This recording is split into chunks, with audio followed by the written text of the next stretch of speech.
Congress BRS మళ్ళీ వీధిన పడ్డాయి. నువ్వెంత అంటే నువ్వెంత అన్నట్లుగా రెండు పార్టీల నేతలు కొట్టుకుంటున్నారు. నీ ఇంటికి వస్తా అంటే నీ ఇంటికి వచ్చా అన్నట్లుగా ఇరు పార్టీల నాయకులు తొడలు కొట్టుకుంటున్నారు. దమ్ముంటే రా తేల్చుకుందాం అంటున్నారు. ఇంతకీ తేల్చేదేమిటి? ఇరు పార్టీల నేతలు సాధించింది ఏమిటి?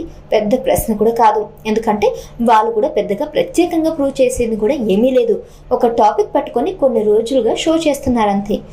ఎవరు ఏ పార్టీ అని కూడా ఖచ్చితంగా చెప్పలేం. చీరలు గాజులు అంటూ సవాలు చేసిన హుజురాబాద్ ఎమ్మెల్యే కౌశిక్ రెడ్డి ఇప్పుడు బీఆర్ఎస్ పార్టీలో ఉన్నప్పటికీ గతంలో ఆయన కాంగ్రెస్ వాది. అరకపూడి గాంధీ ప్రస్తుతం కాంగ్రెస్ పార్టీలో అనఫిషియల్ మెంబర్, అధికారికంగా బీఆర్ఎస్ ఎమ్మెల్యే, గతంలో టీడీపీ సభ్యుడు. అంతకు మించి మరో ట్యాగ్ లైన్ కూడా ఉంది, ఆయన సెటిలర్. మరి ఎవరు ఏ పార్టీ అని చెప్పాలంటే తెల్లారేసరికి సీన్ మారిపోతుంది. ఇవాళ తెగబడిన వాళ్ళే రేపు పొగుడుతారు. కౌశిక్ రెడ్డి చేత బీఆర్ఎస్ కావాలని గేమ్ ఆడించినట్లు రాజకీయ వర్గాల్లో చర్చ జరుగుతుంది. 10 మంది బీఆర్ఎస్ ఎమ్మెల్యేల ఫిరాయించిన తర్వాత గులాబీ పార్టీ వేసిన కేసు హైకోర్టులో నలుగుతుంది. అది తమకు అనుకూలంగా వస్తుందని బీఆర్ఎస్ భావిస్తున్న తరుణంలోనే ఫిరాయింపుల స్పీడ్ భాగాన్ని తగ్గింది. దాన్ని పూర్తిగా ఆపేయాలన్నది గులాబీ దళపతి ఉద్దేశంగా కనిపిస్తుంది. అందుకే విజృంభించి రాజా అని కౌశిక్ రెడ్డికి గ్రీన్ సిగ్నల్ ఇచ్చినట్లుగా కనిపిస్తుంది. ఇక పబ్లిక్ అకౌంట్స్ కమిటీ చైర్మన్ గా పదవి పొందిన అరకపూడి గాంధీ కూడా తన పోస్ట్ ఇచ్చిన రేవంత్ రెడ్డిపై స్వామి భక్తిని ప్రదర్శించాలంటే బీఆర్ఎస్ పై విరుచుకుపడడం ఒకటి మార్గంగా కనిపిస్తుంది. నిజానికి ఇదంతా ఒక స్క్రిప్టే అన్నట్టుగా సాగుతుంది. కౌశిక్ రెడ్డి భాష తెలుసు కదా, చీరలు గాజులు అని తెట్టించారు. గాంధీని రెచ్చగొట్టేలా మాట్లాడించేశారు. గాంధీ తత్వం తెలుసు కదా, జస్ట్ ఇలా గోకితే చాలు అలా రెచ్చిపోతాడు, రియాక్షన్ ఉంటుందని.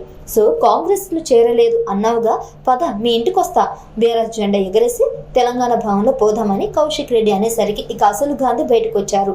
రా ఇంటికి రారా చూస్తా, నువ్వు రాకపోతే నేనే నీ ఇంటికి వస్తా అన్నాడు. ఇక్కడే ఆపేస్తే అయిపోయేదే. ఈలోపు పోలీసులు కౌశిక్ రెడ్డిని హౌస్ అరెస్ట్ చేశారు. కానీ గాంధీ ఊరుకోలేదు కదా, తనే స్వయంగా కౌశిక్ రెడ్డి ఇంటికి వెళ్ళాడు. బీఆర్ఎస్ క్యాంపు కోరుకున్న రిజల్ట్ కనిపించింది. గాంధీ సంయమనం కోల్పోయాడు. ఒకరికొకరు తీసిపోని దుర్భాషలు ఆడుకుంటున్నారు. ఇవన్నీ సరే, ఏపీ రాజకీయాల స్థాయికి మన తెలంగాణ రాజకీయాలు ఎందుకు దిగజారకూడదు అనే పంతం కనిపిస్తుంది. కానీ ఎక్కడి నుంచి వచ్చినో, వయసు మళ్ళింది, నేను యంగ్ ఈటనని 100 కిలోమీటర్ల లోతులో బొందపెట్టిన తెలంగాణ వాడిని అనే మాటలు కేవలం సెంటిమెంట్ను రెచ్చగొట్టేదని ప్రత్యేకంగా చెప్పాల్సిన పని లేదు. గాంధీ వ్యవహార శైలి కాంగ్రెస్ కు ఖచ్చితంగా ఎంతో కొంత నష్టదాయకమే. దీనికి తోడు ఆ మధ్య దానం నాగేందర్ సిటీలో తిరగనివ్వను, ఏమనుకుంటున్నారా అని తోటి ఎమ్మెల్యేలను బెదిరించాడు.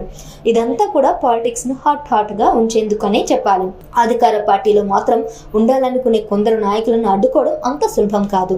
ఎవరేమనుకున్నా వాళ్ళు పట్టించుకోరు. పైగా గతంలో తామున్న పార్టీ పైనే వాళ్ళు ఎదురుదాడికి దిగుతుంటారు. ఆ క్రమంలో అగ్రనాయకుల మన్ననలు పొందే ప్రయత్నంలో ఉంటారు.